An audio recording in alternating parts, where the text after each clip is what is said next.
The email came through at 4:47 p.m. on a Wednesday. Subject line, Organizational Realignment, Your Role. I was updating the quarterly board presentation when it arrived. Fingers still warm from typing notes about operational efficiency improvements that would save the company $2.3 million annually. My recommendations, of course. The ones I'd been making for 11 years while everyone else took credit. I opened it. Dear Claire, as part of our strategic restructuring under new leadership, we've determined that your position as executive assistant is no longer aligned with our forward trajectory. Your last day will be Friday. We appreciate your service. No phone call. No meeting. Just corporate execution via Outlook. I read it twice. Not because I was shocked. I'd seen this coming the moment Marcus Webb walked through the door 3 months ago with his Stanford MBA and his TED Talk vocabulary. But I read it twice because I wanted to remember this feeling. The casual dismissal. The assumption that 11 years of institutional knowledge could be erased with a 2-sentence email and a severance package. They had no idea what they'd just done.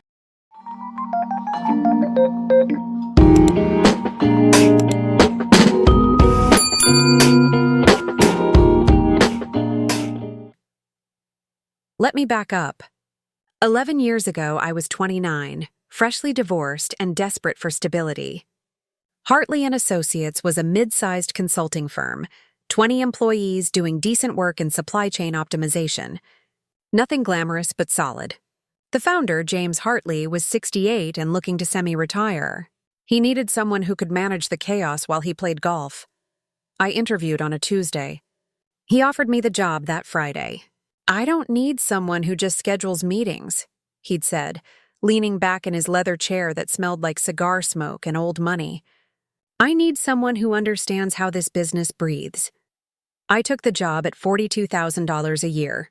No benefits negotiation, no stock options discussion, just grateful to have health insurance and a desk that didn't wobble.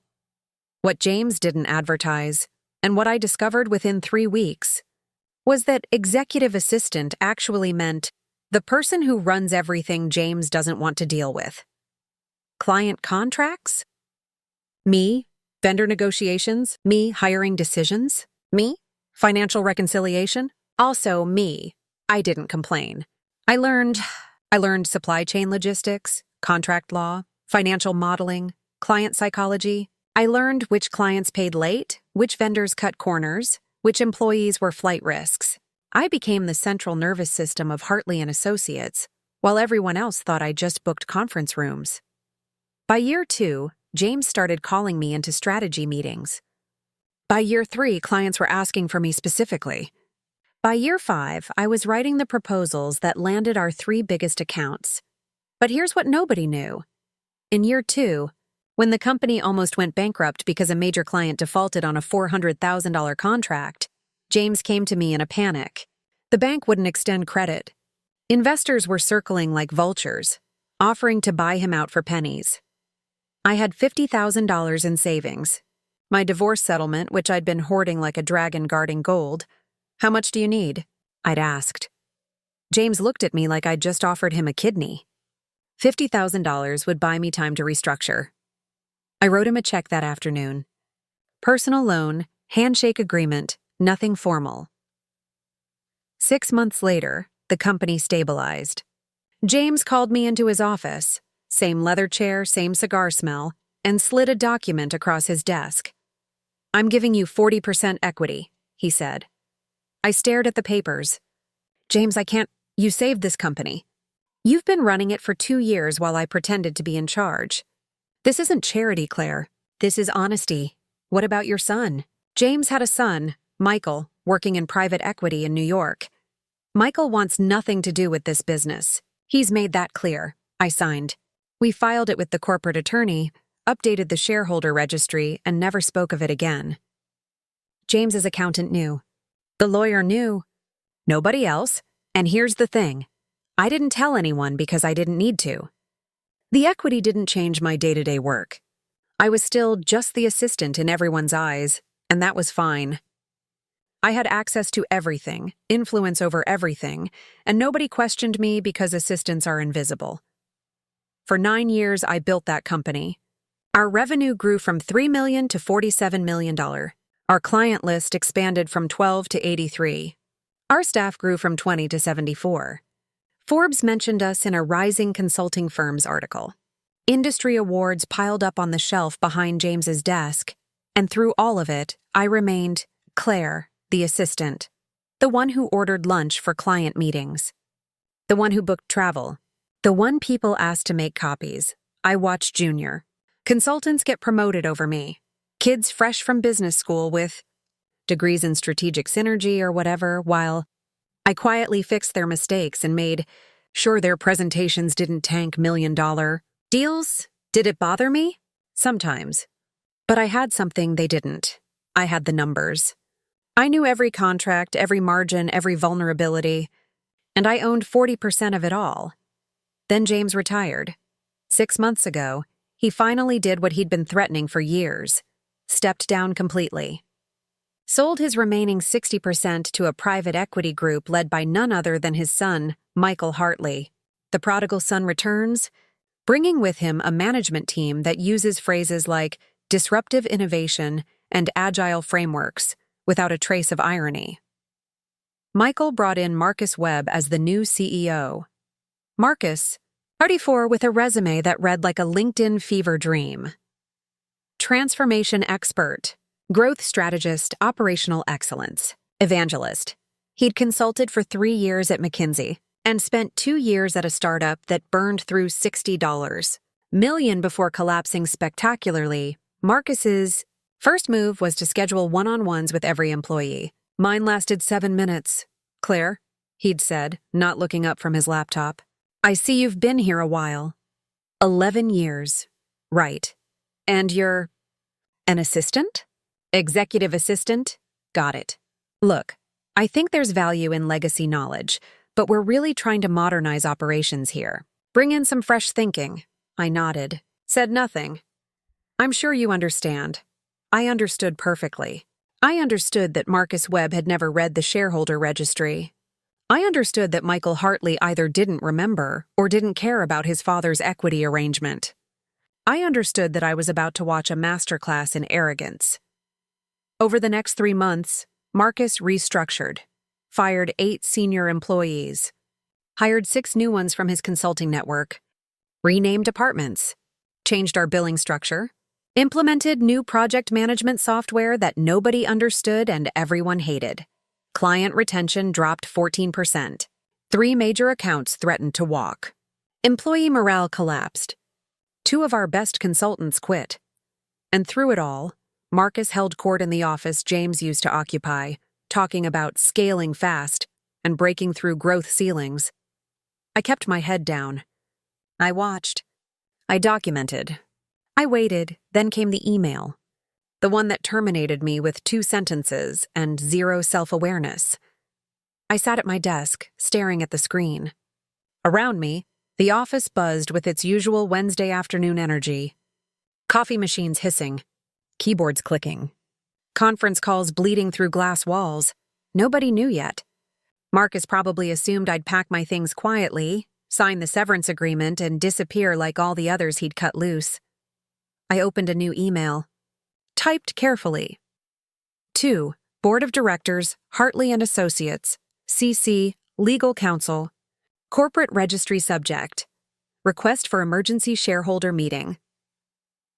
Dear Board Members, in accordance with Section 7.3 of the Corporate Bylaws, I am formally requesting an emergency shareholder meeting to discuss matters of corporate governance and strategic direction. As a 40% equity holder, I invoke my right to call this meeting within 48 hours of this notice. Please confirm the board's availability for Friday. 10 a.m. Regards. Claire Morrison, Executive Assistant and Primary Shareholder. I hit send. Then I stood up, gathered my purse, and walked out 45 minutes early. Nobody stopped me. Assistants are invisible, remember? The replies started coming in around 6 p.m. I was home, in sweatpants, eating leftover Thai food and watching the Great British Bake Off when my phone started buzzing like a trapped wasp. First email, from Jennifer Chen, the corporate attorney. Claire, can you clarify your shareholder status? Our records show. Second email from Marcus Webb. Claire, I think there's been a misunderstanding. Can we talk first thing tomorrow? Third email from Michael Hartley. What the hell is this? I didn't respond to any of them. Instead, I opened the locked file cabinet in my home office, the one that held 11 years of documentation. Employment contract, original loan agreement, equity transfer documents signed and notarized, shareholder registry, updated and filed with the state, email correspondence with James Hartley confirming ownership percentages, tax returns showing dividend distributions, everything clean, everything legal, everything undeniable. I made copies, encrypted digital backups, prepared a presentation, then I poured myself a glass of wine and went to bed early.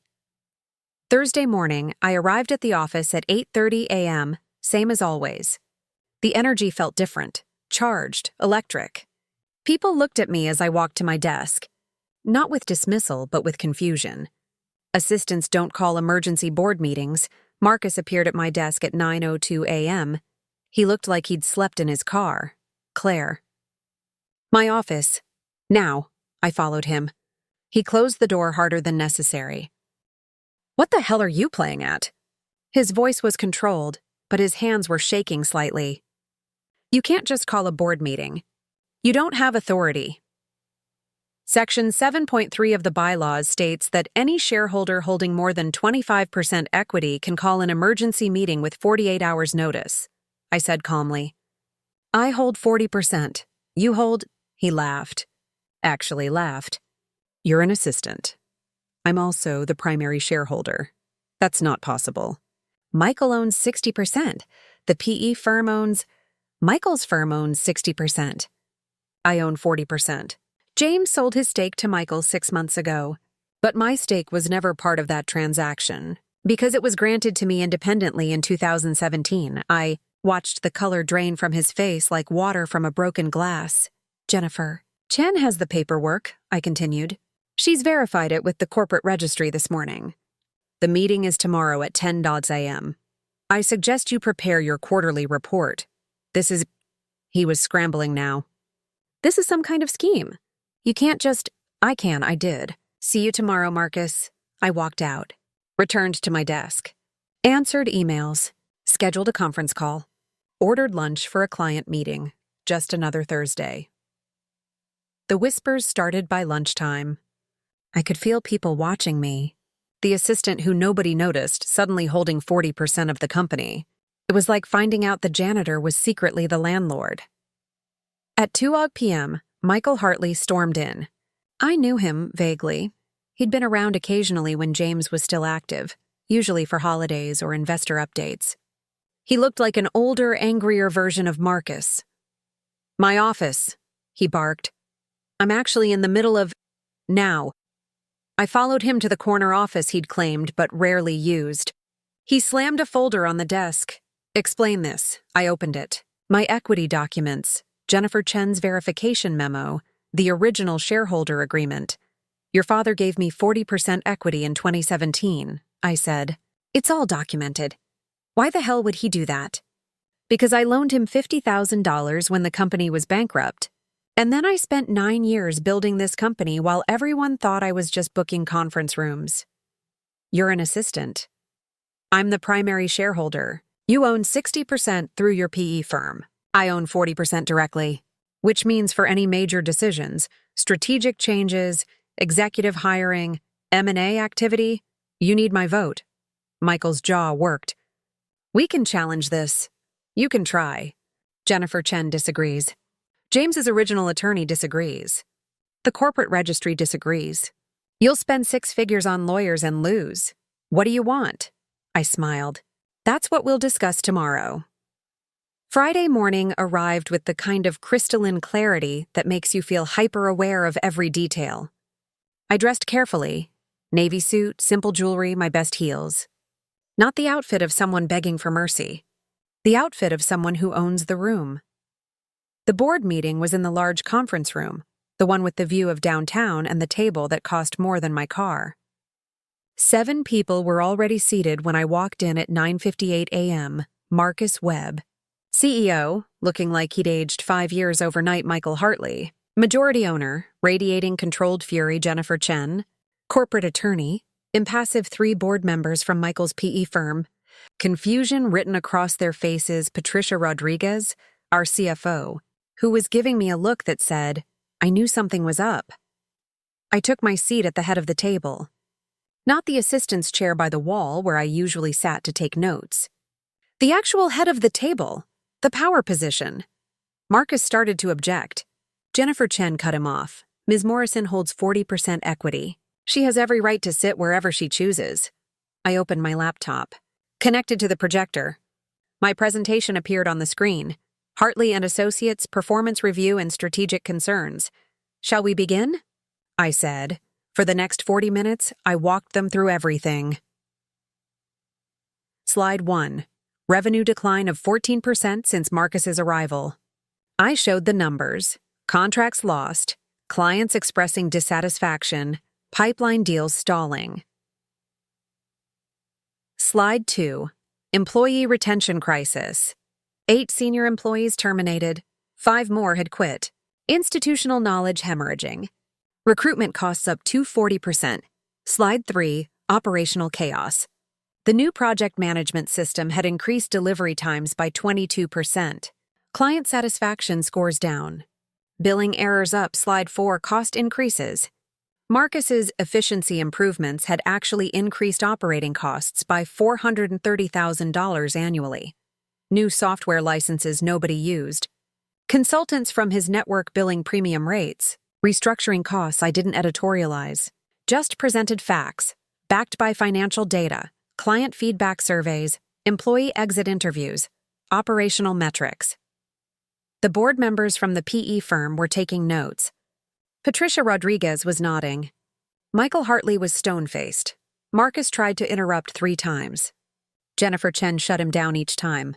Let her finish. Slide 5, my qualifications. 11 years of operational management. Direct relationship with 73% of major clients. Institutional knowledge of every system, contract, and process. Revenue growth of 467% during my tenure. Slide 6. My proposal. The room went silent. I'm proposing a restructure, I said calmly. Marcus Webb's contract is terminated, effective immediately. I assume the role of COO with full operational authority. We returned to the operational framework that generated $47 million in revenue before this experiment in disruption. Absolutely not, Michael said. Then I call for a vote of no confidence in current leadership and request a full board review of executive performance. You can't, I can. I hold 40%. You need me to approve major decisions. And according to Section 9.2 of our operating agreement, significant personnel decisions, like replacing the CEO, require majority shareholder approval. You have 60%, I have 40%, but 3 board members have independent voting rights on executive matters. I turned to the 3 board members from Michael's PE firm. How has Marcus's performance been tracking against the projections you were sold when you invested? They exchanged glances. The senior partner, a woman named Diana Wright, spoke carefully. Below expectations. How far below? Significantly. And employee retention?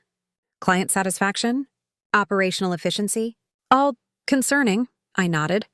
Turned back to Michael. You can fight this. You can protect Marcus. But you'll burn through money, lose more clients, and watch this company decline while you try to prove a point. Or you can acknowledge that this experiment failed and let someone who actually knows how to run this business do her job. Silence. Heavy and thick, Marcus finally spoke, voice hoarse. You've been planning this. No, I said. I've been watching you destroy something I built. This was just waiting for the right moment. You should have spoken up earlier. I did. Remember that memo I sent about client retention strategies? The one you called not strategic enough? Or the operational efficiency report you said was too in the weeds? I spoke up. You didn't listen. Because I was just the assistant. More silence. Diana Wright spoke again. Michael, I think we need to seriously consider this proposal. She's an assistant, Michael repeated. But the conviction was gone. She's a 40% shareholder with 11 years of operational experience and direct relationships with the majority of your client base, Diana corrected. And frankly, our quarterly numbers support her assessment. The vote happened 15 minutes later. Marcus Webb, terminated, effective immediately with standard severance. Claire Morrison, promoted to COO with full operational authority and seat on the executive board. The vote was 5-2. Michael and Marcus against. Everyone else in favor. Marcus stood up without a word and walked out. I never saw him again. Michael stayed behind after the others left. It was just the two of us in that big conference room with the expensive table and the view of downtown. My father should have told me, he said finally. Your father tried to get you involved for 20 years. You weren't interested. That's not... He stopped, sighed. You're right. I wasn't. James built something good here. I helped him build it. Marcus almost destroyed it. I won't let that happen. Michael nodded slowly. I'm still majority owner. I know. And I'll work with you. But I won't be dismissed again. Not by you, not by anyone you bring in. Deal. He left. I sat alone in that conference room for a few minutes, just breathing. My email pinged. Subject line: Friday status update. I opened it. From Patricia Rodriguez, CFO. Welcome to leadership, Claire. Finally, I smiled. The office buzzed differently on Monday morning. I had a new office, still not the big corner one. I wasn't interested in Marcus's leftover throne, but a real office with a door and a window. My title changed on the website, the email signatures, the company directory, Claire Morrison, COO. The clients called. One by one, the accounts that had been threatening to leave called to congratulate me. We almost walked, one VP told me. We stayed because of you. Now we're definitely staying, the employees whispered. Some approached me carefully, testing the waters. Does this mean we're going back to the old project management system? Yes. Are you hiring back some of the people Marcus fired? Where appropriate, yes. Can I actually talk to you about operational issues now? Always could, but yes. The transformation wasn't instant. We had damage to repair, trust to rebuild, systems to restore. But 3 months later, our revenue was climbing again. Client retention stabilized. Employee satisfaction scores improved. I hired back 4 of the people Marcus had fired. I didn't hire back the ones who'd been dismissive or cruel when I was just the assistant. They'd made their choice. 6 months after that Friday board meeting, James Hartley called me. He'd heard through the grapevine. Michael had told him what happened. I'm sorry, he said. For what? For not protecting that equity arrangement better. For not making it more public. For letting you stay in the shadows. James, I said. The shadows were exactly where I needed to be. Nobody sees the assistant. Nobody questions her. I had access to everything because I was invisible. Still, you saved that company twice. Once with your money, once with your patience. 3 times, I corrected. I saved it when I let Marcus think he'd won. James laughed. That wheezy sound I remembered from 11 years of conference calls. Claire, if you ever want to sell that 40%, not a chance. Good. 1 year after the board meeting, we hit $52 million in revenue. Forbes mentioned us again, this time in an article about companies that thrived after leadership changes. They interviewed me. What's your secret? The reporter asked. I thought about 11 years of being invisible. 11 years of watching, learning, documenting. 11 years of people assuming assistant meant unimportant.